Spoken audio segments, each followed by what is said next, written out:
제목으로 하나님의 말씀 함께 생각해 보고자 합니다. 조금 전에 박기현 집사님, 안수 집사님의 간증을 들으셨습니다. 집사님께서는 이민국 유치소에서 62일 동안 갇혀 계시다가 지난주 목요일에 풀려나셨어요. 지금 우리가 함께 예배를 드리고 있습니다. 얼마나 감사한지 모릅니다.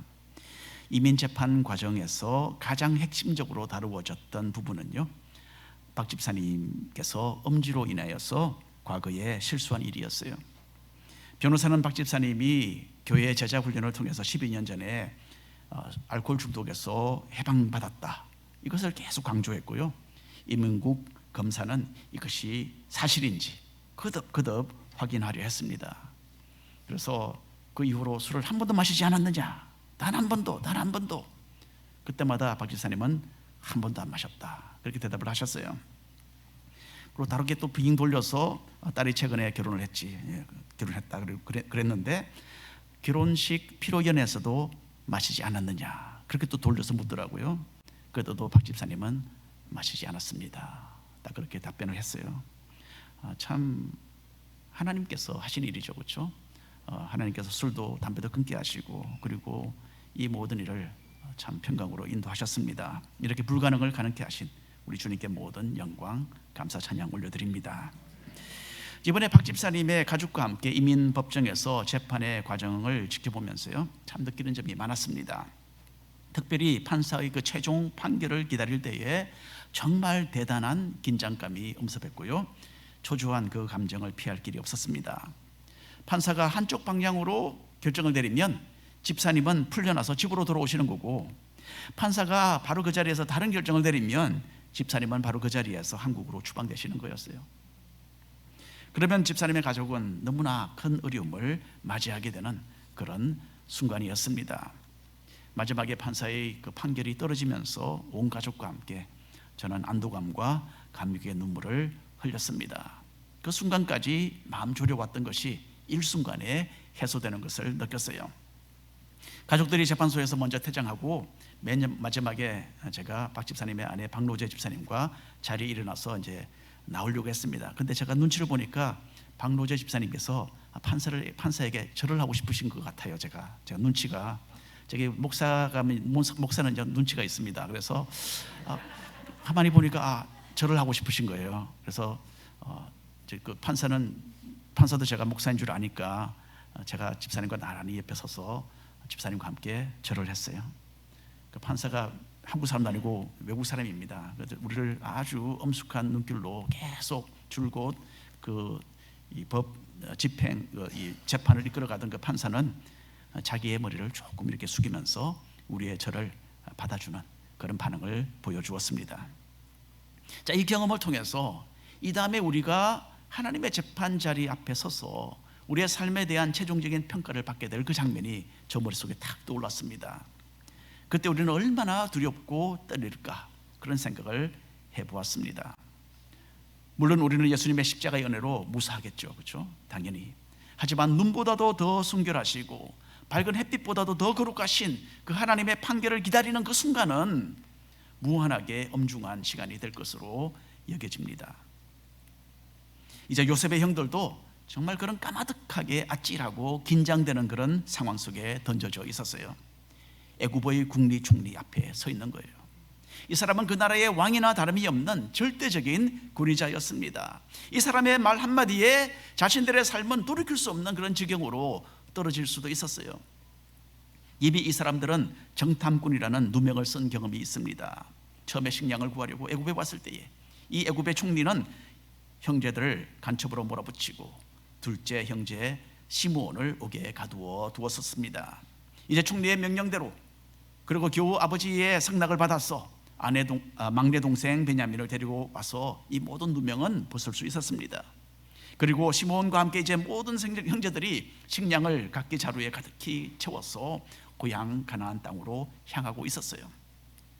그런데 그렇게 길을 가던 도중에 총리가 보낸 신하들에게 붙잡혀서 형제들은 다시 그 두려운 국무총리에게로 끌려오게 됩니다.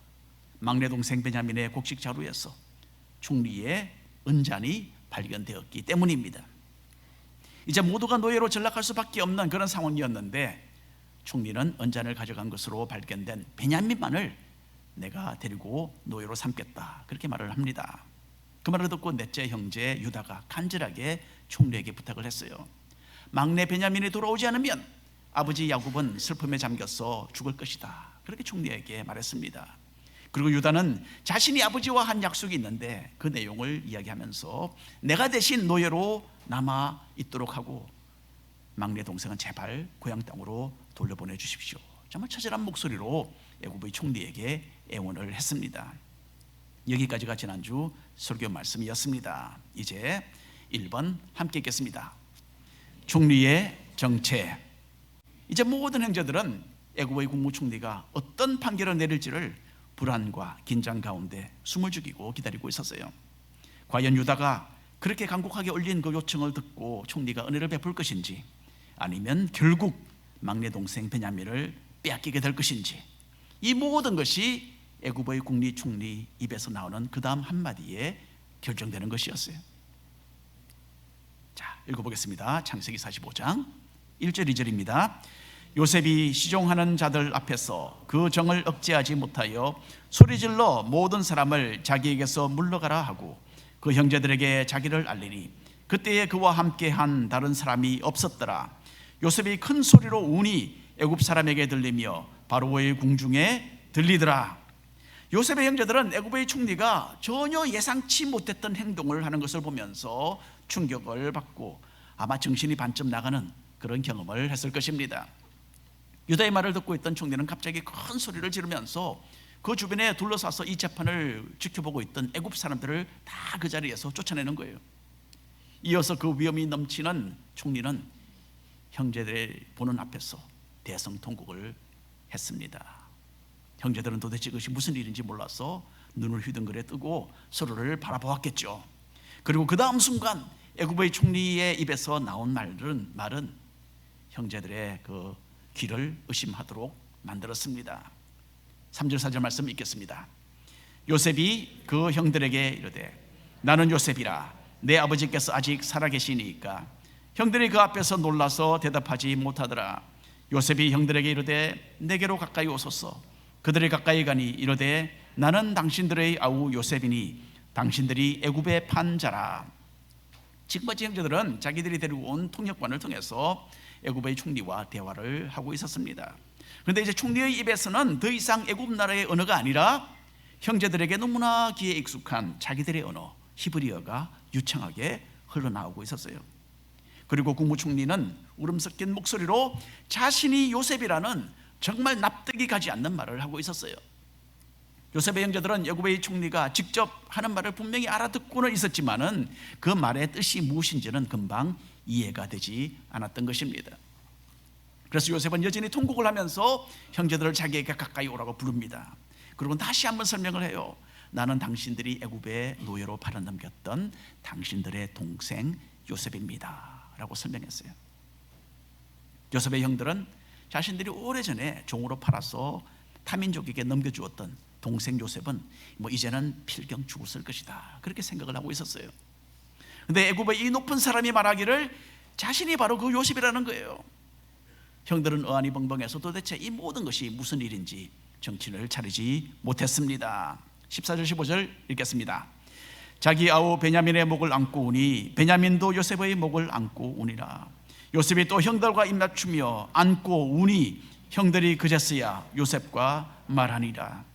저는요 창세기를 읽으면서 항상 이 부분을 읽을 때마다 눈물이 납니다.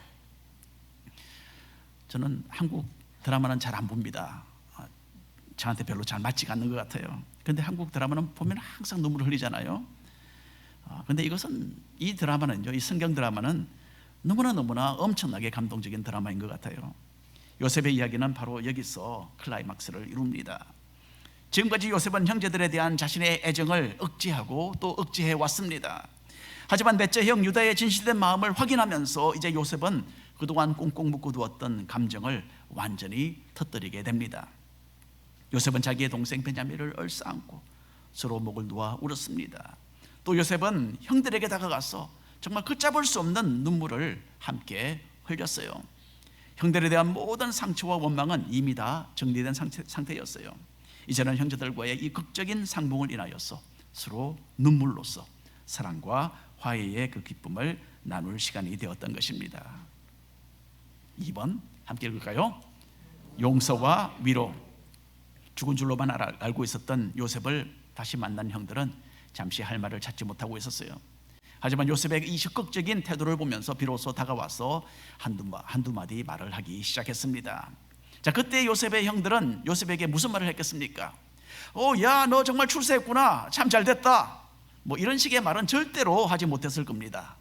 아마 아직도 충격 가운데 우물쭈물하면서 어색한 한두 마디 말을 던졌을 뿐이었을 겁니다. 그리고 조금씩 상황이 파기되면서 형들에게는 끔찍한 두려움이 찾아왔습니다.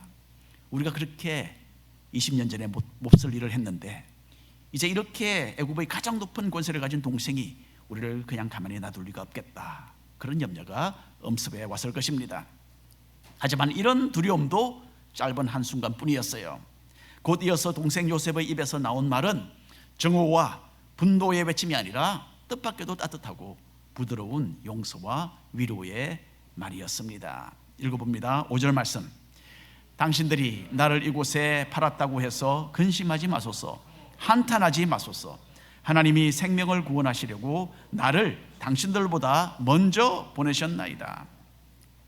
형제들이 자기들이 저질렀던 너무나 잘못되었던 과거의 일에 대하여 용서를 구하기도 전에 요셉은 부드럽고 사랑스러운 말로 형제들을 위로했어요. 요셉은 형제들이 과거의 일 때문에 두려워 떨 것을 염려하고 있습니다.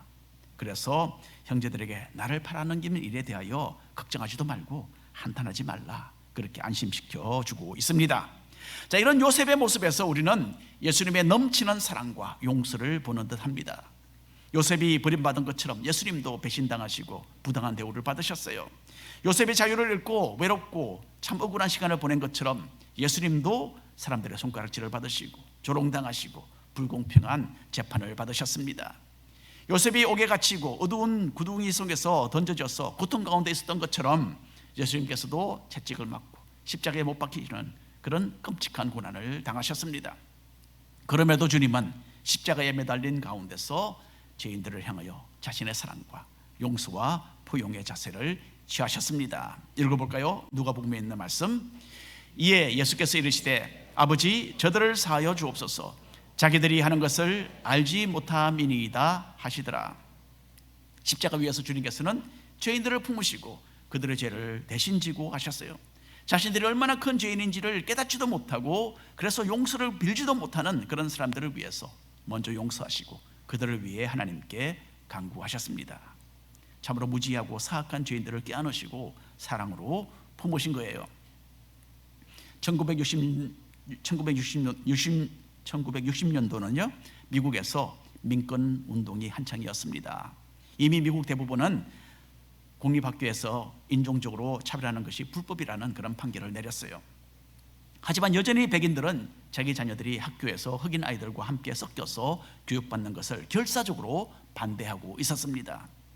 그때에 6살 난 루비 브리지스라는 흑인 아이가 있었어요. 오늘 우리가 유치부 아이들을 봤는데 너무 예쁘잖아요, 그렇죠? 그런 나이의 흑인 아이라고, 여자 아이라고 생각하시면 되겠습니다. 이 아이는 처음으로 백인들만 다니는 초등학교에 입학을 하게 됩니다. 등굣길에 백인 학부모들은 모여서서 성난 목소리로 루비를 향해서 온갖 욕설과 위협과 모욕을 퍼부었습니다. 그래서 몇 달 동안 매일 연방보안관들이 어린 루비를 호위해서 학교로 데리고 오고 또 집으로 데려다 주었다고 합니다. 이 초등학교에서 루비 브리지스가 갈 곳은 딱 한 군데뿐이었어요. 다른 모든 교사들은 루비를 거절했습니다. 흑인이기 때문에. 오로지 바버라 헨리라는 여자 선생님 한 분만이 루비를 가르치겠다고 나섰어요. 자, 그러자 학부모들은 모두 바버라 헨리 선생님이 가르치는 그 교실에서 자기의 아이들을 빼버렸어요. 그래서 루비는 그 첫 해를 바바라 선생님과 단둘이 교실에 앉아서 공부를 했습니다. 이런 엄청난 상황을 지나가고 있던 이 어린 아이를 위해서 어느 유명한 아동 정신과 의사가 6살 나이의 어린 루비 브리지스를 염려해서 몇 달 동안 정기적으로 만났다고 합니다. 이 아이가 겪고 있던 그 두려움과 스트레스에 대처할 수 있도록 도와주는 것이 이 정신과 의사의 목적이었어요. 그런데 이 의사는 어린 루비에게서 한 가지 놀라운 사실을 발견하게 됩니다. 루비는 매일 학교에 가고 집으로 걸어갈 때에 그 속으로 하는 기도가 있었다는 거예요. 어떤 기도를 하고 있었어요. 하나님, 이 사람들은 자기들이 하는 일을 알지 못합니다. 이 사람들을 꼭 용서해 주세요. 6살 난 루비는 길가에 잔뜩 모여서서 성난 얼굴로 자기를 향해 죽일 듯이 소리를 지르는 백인들을 위해서 이렇게 예수님께서 십자가 위에서 하신 그 기도를 되풀이하고 있었던 것입니다. 주님은 또 이런 말씀으로 사랑과 용서에 대한 교훈을 우리에게 남겨주셨습니다. 누가복음 6장에 있는 말씀 함께 읽겠습니다. 그러나 너희 듣는 자에게 내가 이르노니 너희 원수를 사랑하며 너희를 미워하는 자를 선대하며 너희를 저주하는 자를 위하여 축복하며 너희를 모욕하는 자를 위하여 기도하라. 여러분, 이것이 하나님께서 우리를 향하여 가지신 마음입니다. 우리 모두에게 크나큰 도전이 되는 예수님의 위대한 교훈이죠. 살다 보면 사람들과의 관계에서 여러 가지 속상한 일을 만날 수도 있고 또 사람들에게서 깊은 마음의 상처를 우리가 받을 수도 있습니다. 그리고 반대로 우리 자신도 다른 사람들을 황당하게 만드는 그런 말을 또 그런 행동을 무의식 중에 또는 실수로 할 수도 있어요. 사실 우리 자신이 다른 사람에게 아픔을 주면서도 그것을 제대로 인식하지 못하고 넘어가는 경우가 더 많다라고 생각하면 아마 틀림없을 것입니다. 그래서 주님께서는 주기도문의 그 내용을 제자들에게 가르치신 후에 이 말씀도 곁들여 하셨습니다. 마태복음 6장 14절 이하의 말씀입니다. 너희가 사람의 잘못을 용서하면 너희 하늘 아버지께서도 너희 잘못을 용서하시려니와 너희가 사람의 잘못을 용서하지 아니하면 너희 아버지께서도 너희 잘못을 용서하지 아니하시리라. 주님은 사랑과 용서의 하나님이세요. 따라서 우리는 서로 용서와 은혜를 베풀며 살아야 합니다. 분한 마음을 내려놓고 예수님이 보여주신 그 사랑과 용서의 모범을 본받아야 합니다. 설사 상대방이 잘못했다고 먼저 사과하지 않는다 하더라도 넓은 마음을 가지고서 먼저 용서하기를 주님은 원하시는 거예요. 요셉은 형들에게 말하기를 나에게 가까이 다가오라고 말을 합니다. 요셉은 자기를 노예로 팔아 넘겼던 이 인신 매매자들을 용서하고 품는 그런 선한 마음 자세를 취했던 거예요. 이렇게 해서 이제 형제들 사이에는 함께 대화도 하고 울기도 하고 정말 다정스러운 그런 상봉의 시간이 이루어졌습니다. 사실 지금까지 요셉과 형들의 관계는 이런 역사가 없었어요. 오래전부터 요셉과 형들 사이에는 좋은 말이 오고 가지 않았다고 성경에서 얘기합니다. 실제로는 원수지간이었어요. 하지만 요셉이 형제들을 자신과의 평안한 관계로 초청하니까 굳은 마음들이 녹아지고 비로소 따뜻한 관계가 형성되었던 것입니다. 여러분, 우리가 교회와 일터와 가정에서 배워야 할 교훈이 또 적용해야 할 교훈이 바로 여기에 있습니다. 우리도 사람들과의 관계에 있어서 이런 성숙한 사랑을 선택할 필요가 분명히 있습니다. 이런 성경적인 용서와 화목의 자세로 서로 인사하고, 교회에서 만나면 인사하십시오. 여러분, 서로 인사하고 대화도 나누며 그렇게 관계를 풀어간다면 주께서 정말 기뻐하실 것입니다. 너희가 서로 사랑하면 이로써 모든 사람이 너희가 진정으로 내 제자인 줄 알 것이다 하신 그 주님의 말씀이 뿌리를 내리고 열매를 맺는 우리 모두의 삶이 되기를 간절히 바랍니다. 3번 함께 읽겠습니다. 선하신 계획. 그 당시에 요셉은 애굽의 바로 왕 그 다음으로 큰 권력을 행사하는 정말 권력가였습니다. 이 정도 되면 자신의 성실함과 탁월한 지혜로 자기가 이 모든 일을 이루었다, 그렇게 생각하기가 참으로 쉬웠을 겁니다. 하지만 요셉은 이런 큰 결과를 얻은 것은 전혀 자신의 공로로 이루어진 것이 아니다라고 말하고 있습니다. 도리어 처음부터 끝까지 하나님께서 하신 일이다, 그렇게 요셉은 형들 앞에서 고백했습니다. 7절 8절 읽겠습니다. 하나님이 큰 구원으로 당신들의 생명을 보존하고 당신들의 후손을 세상에 두시려고 나를 당신들보다 먼저 보내셨나니 그런즉 나를 이리로 보낸 이는 당신들이 아니요 하나님이시라. 하나님이 나를 바로에게 아버지로 삼으시고 그 온 집의 주로 삼으시며 애굽 온 땅의 통치자로 삼으셨나이다. 오늘 본문 말씀입니다. 자, 여기서 요셉은 이 모든 것이 하나님의 선하신 계획 가운데 이루어진 일이다라고 설명하고 있습니다. 요셉은 하나님께서 아브라함과 이삭과 야곱에게 하신 약속을 이루기 위해서 자신의 삶 가운데 관여하고 계신다라는 것을 분명하게 이해하고 있었습니다. 하나님은 아브라함에게 내가 너의 자손을 하늘의 별과 같이 또 바다의 모래와 같이 많게 하겠다 약속하셨죠. 이 축복의 언약을 이루기 위해서 하나님은 이 지역을 강타하게 될 크나큰 그 기근에서 야곱과 그 가족들을 살리려는 그런 계획 가운데 일을 진행해 오고 계셨던 것입니다. 그리고 이 일을 위해서 하나님께서는 요셉을 사용하기로 선택하신 거였어요. 하나님께서는 자신의 선하신 목적을 이루기 위해서 모든 상황을 자유자재로 사용하실 수 있는 전지전능하신 분이십니다. 형제들이 요셉을 미워해서 종으로 팔아넘겼던 것은 그들의 악한 마음이 만들어낸 결과였습니다. 이것은 하나님이 하신 일이 아니었고요, 하나님이 요셉의 형들을 시켜서 하도록 하신 일도 아니었어요. 완전히 요셉의 형들이 질투심에 불타서 저질렀던 악한 일이었습니다. 하지만 하나님은 이 사람들의 그 악한 행동조차도 자신의 크나크신 뜻을 이루는 방편으로 사용하셨어요. 그런 의미에서 요셉은 나를 이곳 애굽으로 보낸 이는 당신들이 아니고 하나님이셨다라고 그렇게 말을 하고 있었습니다. 하나님은 요셉이 겪던 그 모든 고난 가운데 함께 하시면서 야곱의 온 식구들을 위한 자신의 선하신 계획을 이루어가고 계셨던 것입니다. 그래서 요셉이 손발이 묶여서 노예로 끌려가던 그 까마득한 상황 가운데서도 하나님은 요셉과 함께 하셨습니다. 요셉이 보디발의 아내에게 억울하게 누명을 쓰고 죽을 위기를 가까스로 넘길 때에도 하나님은 요셉과 함께 하셨어요. 아무런 잘못도 없는 요셉이 감옥살이를 하게 되었을 때, 그리고 술 맡은 관원장이 요셉을 까마득하게 잊어버렸던 그 참 원통한 시간 가운데서도 하나님은 여전히 요셉과 함께 하시면서 자신의 그 선하신 계획을 이루어가고 계셨던 것입니다. 예레미야서에 있는 말씀 함께 읽겠습니다. 여호와의 말씀이니라. 내가 너를 향한 나의 생각을 내가 아나니 평안이요 재앙이 아니니라. 너희에게 미래와 희망을 주는 것이니라. 아멘. 요셉은 고난에서 고난으로 이어졌던 자신의 삶이 하나님의 더 크신 목적을 따라 하나님의 더 크신 목적을 이루는 방편으로 사용되고 있다는 것을 깨닫고 있었습니다.